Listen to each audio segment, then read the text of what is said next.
Como ningún historiador de hoy, en su oficio suele compartir mucho de los rasgos del filósofo, poeta e incluso del artesano.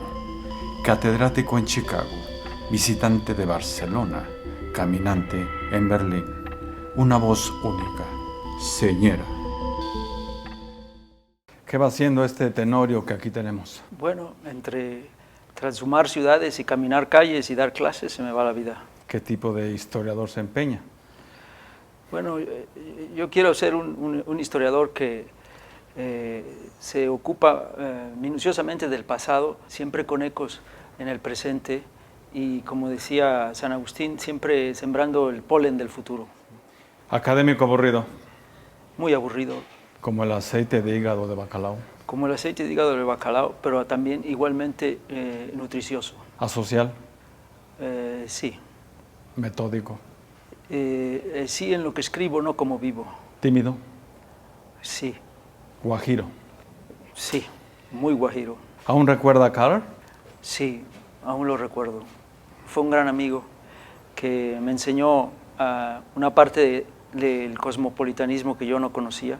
Nunca acaba uno de desparroquializarse, pero siempre hay un principio, y ese fue mi principio de desparroquialización con Carlos Ávila Flores. Una pandilla de nerds. De nerds insoportables. ¿Y sigue sin tener héroes? Sí, sigo sin tener héroes, aunque cada día más siento la necesidad de empezar a hacer héroes a grandes pragmáticos de la historia. Pero todavía no tenemos el vocabulario para hacer de los hijos de mala madre un héroe, ¿no? Por cierto, ¿cómo va llevando el éxito? ¿Cuál éxito? ¿Qué intelectual es usted frente al poder? Soy uno que vive en voz pasiva frente al poder. ¿Al poder lo respeta o le teme? Le huyo. ¿Qué le envidia al poder? En realidad nada. ¿Lo sabría usar? No. ¿Siente que lo escuchan? No. ¿Qué es lo que ahora mismo le gustaría que pusieran atención? En dos cosas fundamentalmente. En la necesidad de ver hacia afuera y de localizar a México en el mundo y darse cuenta de que lo que estamos viviendo no es este ranchito y estas cositas y este provincialismo, y ubicarnos en el mundo. Y en segundo lugar, la gran desigualdad y de la gran necesidad de una revolución educativa en México que nadie se atreve a hacer y que nadie ha invertido ni nada, ni cuartas, ni terceras, ni segundas. ¿Obsesivo? Mucho. ¿La palabra más esperanzadora? Para mí, ensimismamiento. ¿La más absurda? La fama.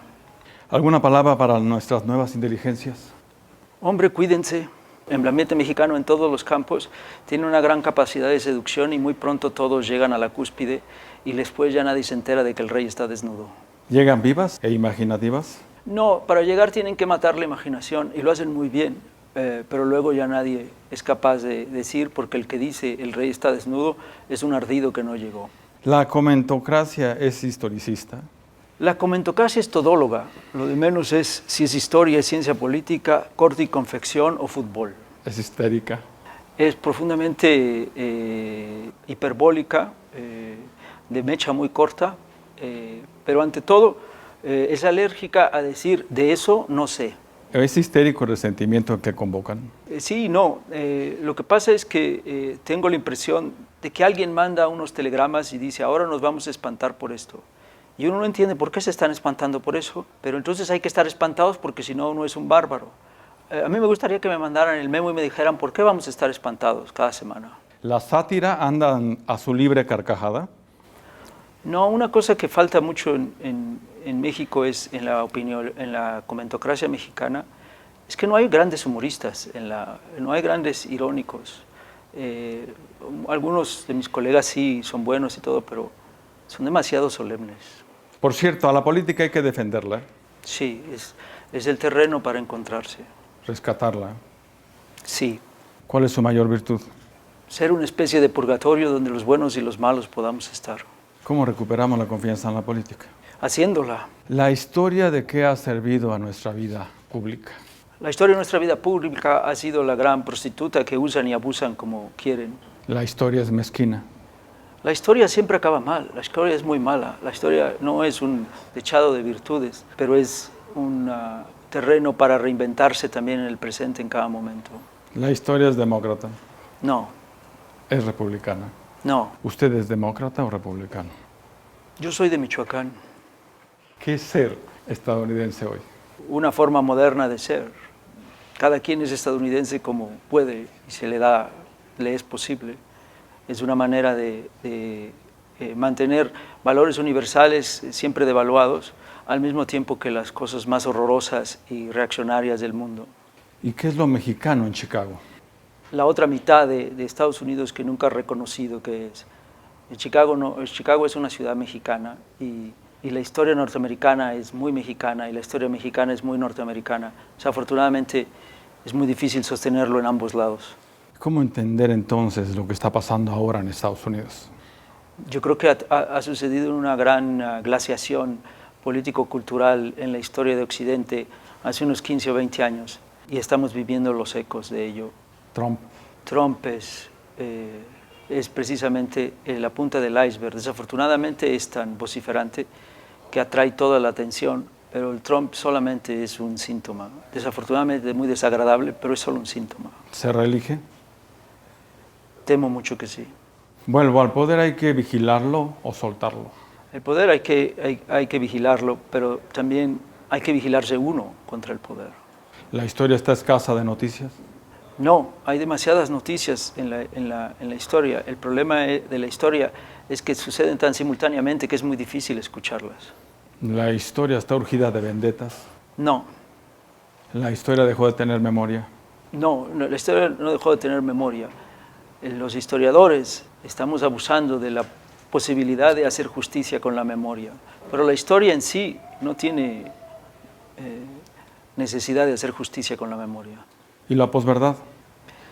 Es una especie de encanto colectivo que inicia, uno no sabe cómo inicia, pero lo más difícil es saber cómo la pagamos. En fin, ¿de qué hablamos cuando hablamos de México?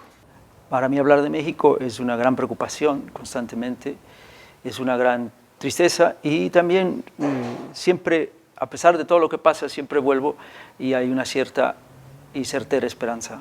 Ha llamado a darle un nuevo sentido de orgullo histórico de ser mexicano. Yo creo que sí.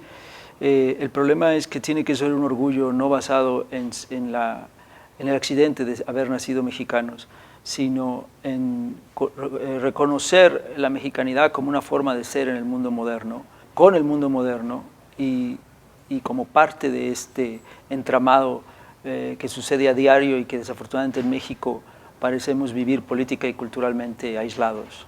En fin, ya llega septiembre. Ya llega, sí. ¿La historia de hoy la ha de escribir AMLO? Sí, sí sabe escribir. ¿Qué país está construyendo el presidente? Tengo la impresión de que está regresando a un país de la década de los 70. Me suena a un déjà vu, a una especie de regreso al desarrollo estabilizador, el nacionalismo revolucionario, Pemex y todo. Me suena a un déjà vu. ¿Con nuevos elementos religiosos? Sí, es una cosa muy rara porque es la primera vez que el nacionalismo revolucionario viene con el crucifijo. La Virgen. No sé si vírgenes o santos, pero viene con crucifijo. ¿Está en riesgo el Estado laico? Yo creo que el Estado laico versus las iglesias, no, pero el Estado laico versus una cultura religiosa, sí. En fin, ¿ya está entendiendo qué es eso de la Cuarta Transformación? No, yo no entiendo nada. ¿Se puede lograr una transformación por decreto? No, yo creo que confundimos la Cuarta Transformación como si lo que ha pasado, esta gran transformación del mundo occidental en los últimos 30 años, confundir la Cuarta Transformación con las verdaderas transformaciones es como, no sé, como llamar a la especie de los reptiles lagartija y a la lagartija el reptil. Eso sí es que es humor. Pero mientras sea involuntario es bueno. ¿Qué está resultando AMLO? AMLO es un viejo pristo de Tabasco. Llega septiembre. Llega. Los mismos gritos. Los mismos gritos. El mismo mito presidencial. No, mucho más reforzado. ¿Cómo llegamos entonces a septiembre? Con una especie de recarga de los 70s y 80s en pleno siglo XXI, sin una respuesta al mundo, ni siquiera una buena respuesta a la situación de Estados Unidos y a lo que vivimos, y con un gran experimento de destrucción de los amarres del Estado que puede resultar muy complicado. Por cierto, ¿qué ciudad le habla hoy? La Ciudad de México Berlín y Barcelona. ¿Qué ecos resuenan en esta ciudad? Siempre lo mismo, caos, tragedia y reconstrucción. Monumentos mancillados. Sí, pero siempre en reconstrucción, siempre en reinterpretación. Y eso es lo que ilusiona. A cada monumento mancillado, a cada destrucción, siempre aparece de nuevo una nueva capa de la ciudad. ¿Qué odios la definen? Yo creo que en México el odio más grande de la ciudad es la terrible desigualdad, el terrible desprecio al caminante, porque caminar significa ser pobre, el peatón, todo esto, hay un gran desprecio de clase. ¿El gobierno de AMLO busca la paz? Sí, si la paz logra darle lo que busca, y si no, no. ¿Hay alguna semejanza con la paz de 1876? No, yo creo que AMLO no tiene miedo del caos. AMLO no tiene memoria de la violencia. Si la tuviera, sería más cuidadoso en polarizar a la sociedad. ¿La histeria es contagiosa? Sí. ¿Viene una reconciliación interesada? Puede que sí, puede que no, no lo sé. El juarismo de AMLO siempre me recuerda el danzón de si Juárez no hubiera muerto, todavía sería presidente, eso es lo que me preocupa. ¿Revocación de mandato? Si Juárez no hubiera muerto, todavía sería presidente. ¿En fin, una paz impuesta? No, ya no existe la paz. Hace mucho que se rompió la paz. El problema es por qué todavía no la nombramos paz. Pero ya hace mucho que como sociedad vivimos una constante violencia que nuestros abuelos y mis padres no vivieron. Pero todavía no la declaramos una guerra. ¿Estado fallido? No, Estado muy débil. ¿Negociar con el crimen organizado ya es la capitulación del gobierno? Yo no creo mucho en la existencia. Si el gobierno con trabajo se organiza, ¿cómo va a estar tan organizado el crimen? Es imposible creer que se pueden, que hay una cosa así como un crimen que es capaz de pactar. ¿Debe pactar? No, no hay quien pactar. Don Mauricio, ¿sabe reconocer un demagogo? Sí, por su falta de humor los reconoceréis.